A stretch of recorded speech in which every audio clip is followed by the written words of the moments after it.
পিতা পুত্র পবিত্র আত্মার নামে আমেন। যিশু তোমার কাছে কে এবং তিনি তোমার জীবনে কি পরিবর্তন আনতে পারে?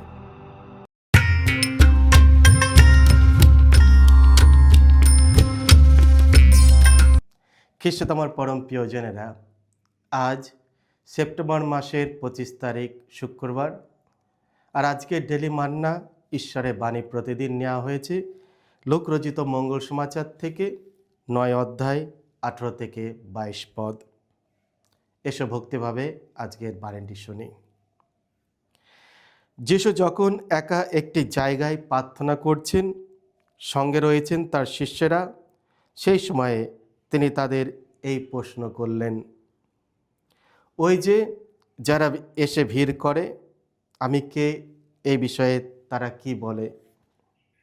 উত্তরে শিষ্যরা বললেন, তারা কেউ বলে আপনি দীক্ষাগুরু যোহন, কেউ বলে আপনি এলিয়, আবার কেউ বলে প্রাচীনকালের কোনো প্রবক্তাই বুঝি পুনরুত্থান করেছেন। তখন যিশু তাদের বললেন, আর তোমরা, আমি কে, এই বিষয়ে তোমরাই বা কি বলো? উত্তরে পিতর বললেন, আপনি ঈশ্বরের সেই খ্রিস্ট। যিশু তাদের তখন দৃঢ়ভাবেই নিষেধ করে বলে দিলেন, এই কথা তারা যেন কাউকে না জানান। তারপর তিনি বললেন, মানবপুত্রকে বহু যন্ত্রণা ভোগ করতে হবে, প্রবীণদের ও প্রধান যাজকদের দ্বারা এবং শাস্ত্রীদের দ্বারা তাকে প্রত্যাখ্যাত হতে হবে, তাকে নিহত হতে হবে, তারপর তৃতীয় দিনে তাকে পুনরুত্থিতও হতে হবে। এই হলো প্রভু যিশুর মঙ্গল সমাচার। প্রভু যিশু তোমার মহিমা প্রচারিত হোক। খ্রিস্ট আমার পরম প্রিয়জনেরা, তোমার জীবনে যিশু কে এবং তিনি তোমার জীবনে কি পরিবর্তন আনেন? ইসরায়েলে অনেকেই যিশুকে একজন মহান ঈশ্বরের মানুষ হিসাবে স্বীকৃতি দিয়েছিলেন, এমনকি তাকে শ্রেষ্ঠ প্রবক্তাদের সঙ্গেও তুলনা করেছিলেন। পিতর, যিনি সর্বদা দ্রুত প্রতিক্রিয়া দিতেন, যখনই যিশুর কথা বলতেন তিনি ঘোষণা করেছিলেন যে যিশুই প্রকৃতপক্ষে ঈশ্বরের খ্রিস্ট, জীবন্ত ঈশ্বরের পুত্র। এই কথা পিতরের কাছে কোনো মানুষ প্রকাশ করতে পারেনি, একমাত্র ঈশ্বরই তা প্রকাশ করেছিলেন। বিশ্বাসের চোখে পিতর আবিষ্কার করেছিলেন যিশুর প্রকৃত পরিচয়। তিনি বুঝেছিলেন যিশু কেবলমাত্র একজন মহান শিক্ষক, প্রবক্তা বা আশ্চর্য কার্যকারী ব্যক্তি নন। পেরুদ্ধদের মধ্যেই তিনি প্রথম যিনি প্রকাশ্যে ঘোষণা করেছিলেন যে যিশুই সেই অভিষিক্ত, যাকে পিতা ঈশ্বর পবিত্র করে পৃথিবীতে পাঠিয়েছেন পতিত মানবজাতিকে মুক্ত করার জন্য, যারা পাপের দাসত্বে আবদ্ধ এবং ঈশ্বরের সঙ্গে অনন্ত জীবনের সম্পর্ক থেকে বিচ্ছিন্ন, তাদের মুক্তি আনতে। খ্রিস্ট শব্দটির গ্রিক ভাষা থেকে এসেছে, যা হিব্রু শব্দ মসিহা অনুবাদ। উভয় শব্দের অর্থ হল অভিষিক্ত জন। আজকের মঙ্গল সমাচারে যিশু তার প্রকৃত উদ্দেশ্য তার শিষ্যদের কাছে ব্যাখ্যা করলেন।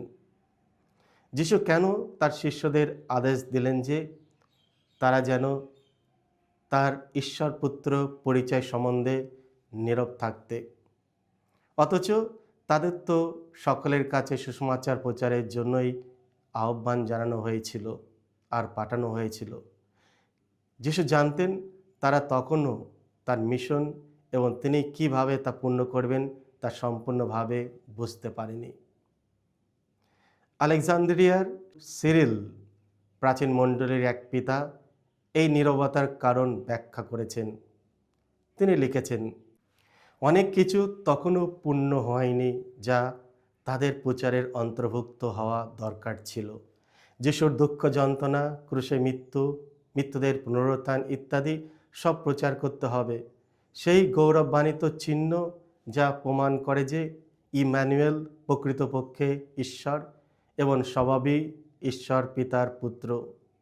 তিনি মৃত্যুকে সম্পূর্ণরূপে নাশ করলেন এবং ধ্বংসকে মুছে দিলেন। তিনি পাতাল থেকে ছিনিয়ে আনলেন, শত্রুর আধিপত্য ভেঙে দিলেন। তিনি বিশ্বের পাপ দূর করলেন, স্বর্গের দ্বার খুললেন আর স্বর্গ ও পৃথিবীকে একত্রিত করলেন। এই সবই প্রমাণ করল যে তিনি সত্যিই ঈশ্বর।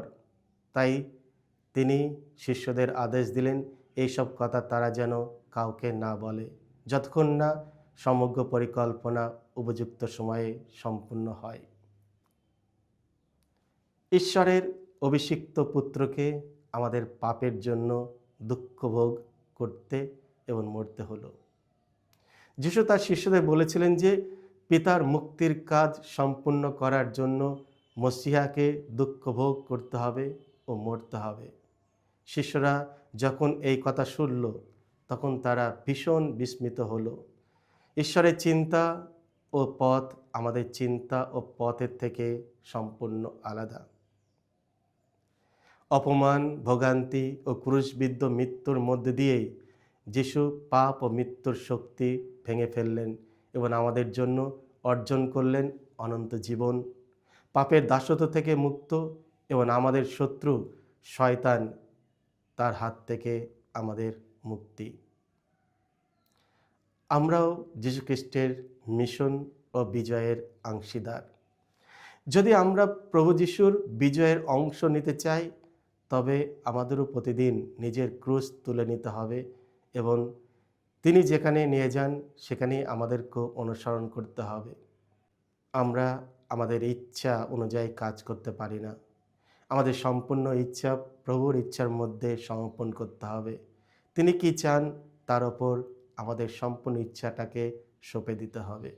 যীশু খ্রিস্টকে জানা মানে ক্রুশের বিজয়কে জানা, যেখানে তিনি পাপকে পরাজিত করেছেন এবং পুনরুত্থানের মাধ্যমে মৃত্যুকে জয় করেছেন। পবিত্র আত্মা আমাদের প্রত্যেকের সেই উপহার ও শক্তি দেন যাতে আমরা ঈশ্বরের পুত্র কন্যা হিসাবে বাঁচতে পারি।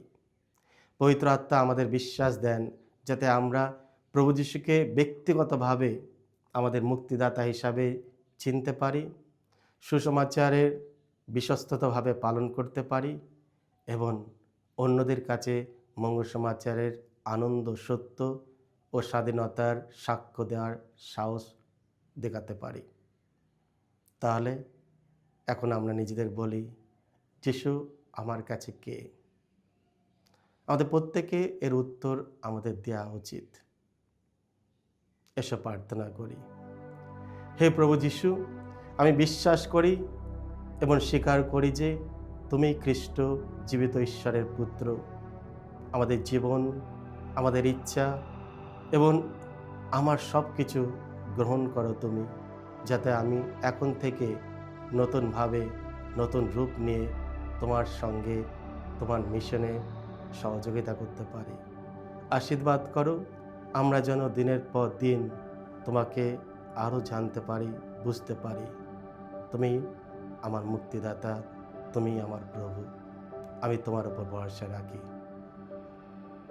এই প্রার্থনা করি আমাদের প্রভু যীশু খ্রিস্টের নামে, আমেন। সকলকে জয় যিশু। ঈশ্বর আপনাদের সকলকে আশীর্বাদ করুন।